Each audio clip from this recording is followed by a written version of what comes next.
महीना शुभ योगों का, बाधाओं से सफलता का।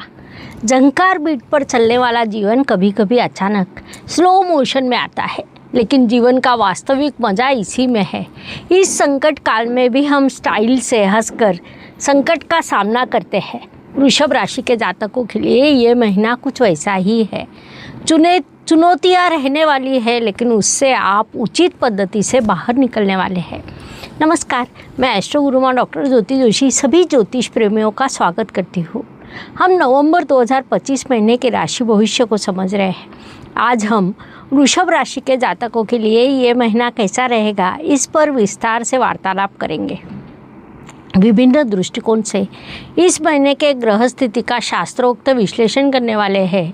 साथ ही वीडियो के अंत में मैं आपको इस महीने करने वाला विशेष उपाय भी बताने वाली हूँ, इसीलिए वीडियो को अंत तक देखें। एक और महत्वपूर्ण बात, हम विभिन्न दृष्टियों से ये महीना आपके लिए कैसा रहेगा ये सदैव बड़े विस्तार से बताते हैं। उस अनुसार इस महीने आपका अनुभव क्या रहा, ये आप हमें कमेंट द्वारा हम तक पहुंचा सकते हैं, ताकि हमारे इस मार्गदर्शन का आपको लाभ हो रहा है ये बात हम तक पहुंच सके।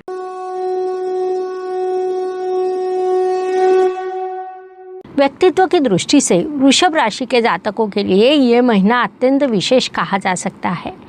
लाभ स्थान में आए हुए भाग्येश, सप्तम स्थान में बना हुआ रोचक राजयोग जैसे कई शुभ योग आपके लिए बने हैं, लेकिन राशि पर सृष्टि डालने वाले मंगल देव के कारण संभावना है कि आपका क्रोध पर नियंत्रण ना रहे। फिर भी आपका व्यक्तित्व प्रबल होने के कारण आप शांति से समस्या का समाधान निकालेंगे। वृषभ राशि अर्थात स्थिरता, संयम, प्रचंड परिश्रम। ये संयम रखते हुए आप शांति से मार्गक्रमण करने वाले हैं। आपका हृदय कोमल है, लेकिन उतने ही आपके निर्णय पत्थर के समान मजबूत होते हैं। एक बार जो तय कर लिया उसे आप कभी नहीं बदलते। अर्थात हम सदैव कहते हैं परिश्रम का कोई विकल्प नहीं होता। इस महीने आपका व्यक्तित्व शांत एवं आकर्षक रहेगा, इतना कि लोगों को आप चुंबक के समान आकर्षित करेंगे, क्योंकि आपके राशि स्वामी शुक्र देव स्वयं त्रिकोण स्थान में विराजमान है, जिस कारण कई सकारात्मक चीज़ें होगी। इस काल का सदुपयोग करें। धन परिवार वाणी की दृष्टि से परिवार में थोड़ा सा तनाव निर्माण होगा, लेकिन कुछ समय में समाप्त भी होगा। धन प्राप्ति भरपूर होने वाली है, साथ ही खर्च भी उतना ही रहेगा। इस काल में आप अपने वाणी पर नियंत्रण रखें, नहीं तो घर में छोटा सा ड्रामा निर्माण हो सकता है, ये बात ध्यान में लें। पराक्रम एवं परिश्रम की दृष्टि से इस काल में आपको परिश्रम से, यात्रा से सफलता मिलने वाली है, क्योंकि आपके परिश्रम स्थान में गुरुदेव आए हैं। महत्वपूर्ण बात है कि वहाँ पर वे उच्च अवस्था में हैं। इस काल में आपके लिए यात्रा के कई योग निर्माण होंगे। उनसे कुछ यात्रा के योग अप्रत्याशित रूप से निर्माण होंगे। आपको ज्ञान प्राप्त होगा, आपका अनुभव समृद्ध होगा। इस काल का पूरा उपयोग करें। वास्तु, वाहन, जमीन, सुख शांति सभी दृष्टियों से वास्तु में आपको प्रसन्नता लगेगी। पिछले ही महीने कुछ जातकों ने वास्तु के नवीनीकरण का कार्य किया है। वाहन लेने की संभावना निर्माण हो रही है। माता जी के स्वास्थ्य का ध्यान रखें। विशेष रूप से इस महीने के दूसरे और तीसरे सप्ताह में उन्हें कुछ परेशानी हो सकती है, इसलिए माता जी के स्वास्थ्य का उचित ध्यान रखें, ये सलाह दी जाती है।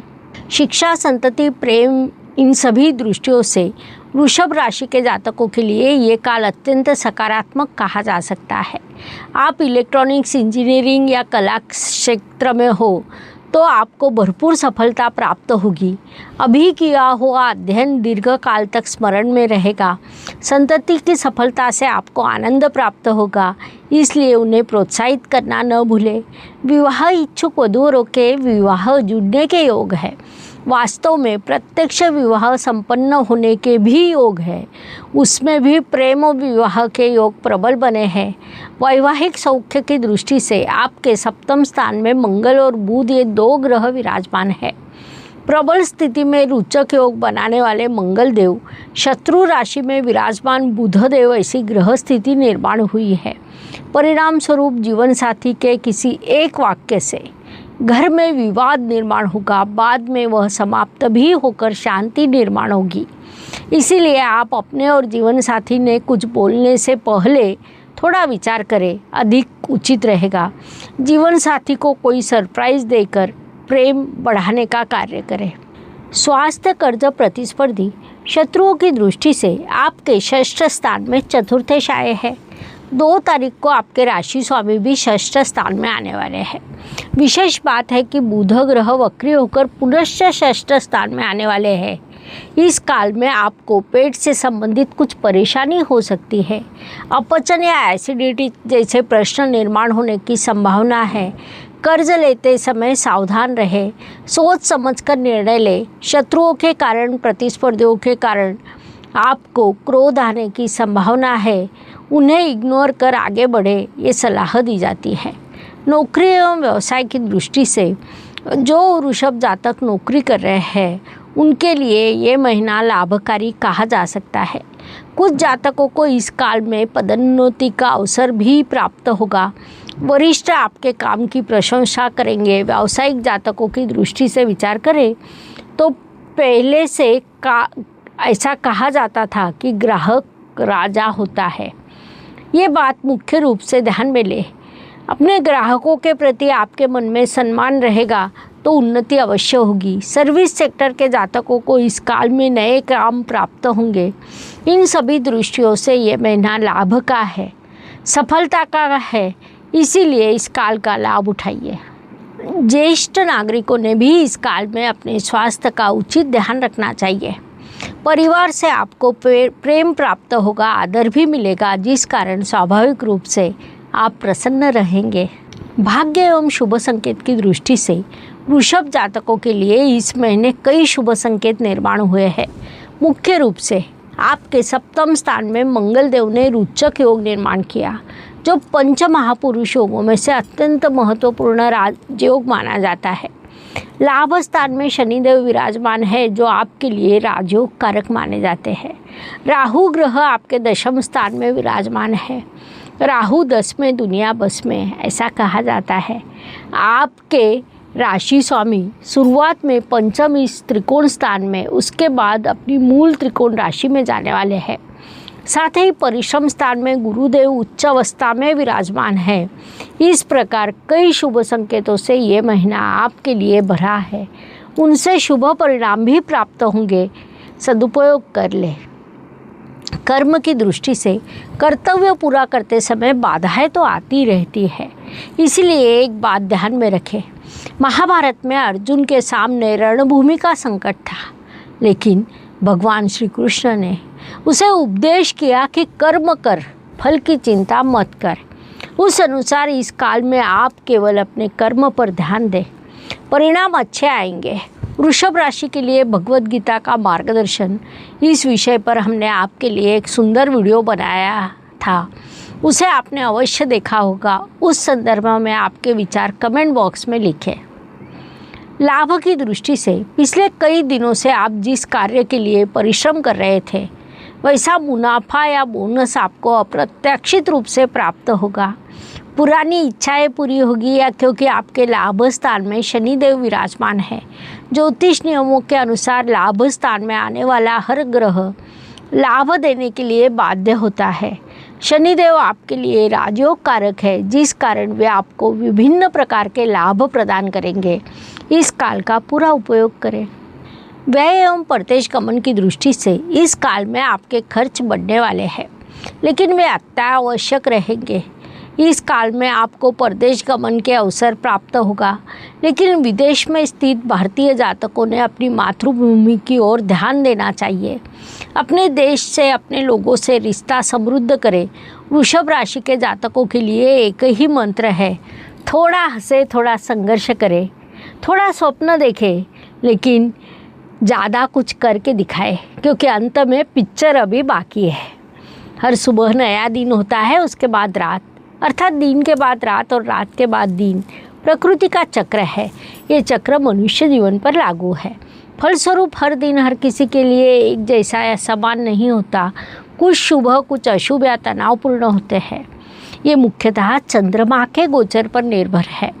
इस दृष्टि से वृषभ जातकों के लिए 8, 17 और 27 ये दिन शुभ, 6, 14 और 24 ये दिन तनाव तथा संघर्ष के रहेंगे। इस बात को ध्यान में लेकर योजना बनाइए। उपायों की दृष्टि से ज्योतिष में छोटे छोटे लेकिन बड़ा परिणाम करने वाले उपाय बताए गए हैं। अशुभ चीज़ों की अशुभता कम करने का, शुभ चीज़ों की शुभता बढ़ाने का उनमें सामर्थ्य होता है। 28 नवंबर को विश्व के न्यायाधीश शनिदेव मार्गी हो रहे हैं। अंक शास्त्र के अनुसार 8 शनिदेव का अंक है। मार्गी होने वाले शनिदेव आपके लिए सकारात्मक हो। जिन्हें 7.5 डहिया हो, शनिदेव की महादशा अंतर्दशा हो, उन्हें शुभ फल मिले। शनिदेव से होने वाली परेशानी कम हो। साथ ही जिनके लिए शनिदेव सकारात्मक है उन्हें शुभ फल बढ़कर मिले। इसलिए राशि के अनुसार मैं 8 मंत्र देती हूँ। ओम सूर्यलोक विहारिणे नमः। ओम सुखासनोपविष्टाय नमः। ओम सुंदराय नमः। ओम घनाय नमः। ओम घनरूपाय नमः। ओम घनाभरणधारिणे नमः। ओम घनसार विलेपाय नमः। ओम खद्योताय नमः। इन 8 मंत्रों का पाठ आपने हर रोज़ 8 बार करना चाहिए। डिस्क्रिप्शन बॉक्स में मैं सारे मंत्र दे देती हूँ। इस प्रकार नवंबर 2025 ये महीना आपके लिए कैसा रहेगा ये समझने के लिए इतनी जानकारी पर्याप्त है। वीडियो अच्छा लगा हो तो लाइक, शेयर, सब्सक्राइब करें। कमेंट सेक्शन में हर हर ज्योतिष, घर घर ज्योतिष लिखना न भूलें। धन्यवाद। शुभम भवतु। जय ज्योतिष। ज्योतिष का अध्ययन तथा शास्त्र की शास्त्रीय तरीके से पढ़ाई करने के लिए मेरी 2 किताबें प्रकाशित हो चुकी है। उनका अवश्य लाभ लीजिए। Please like, share and subscribe the channel. और हाँ, बेल आइकॉन दबाना ना भूलें। धन्यवाद।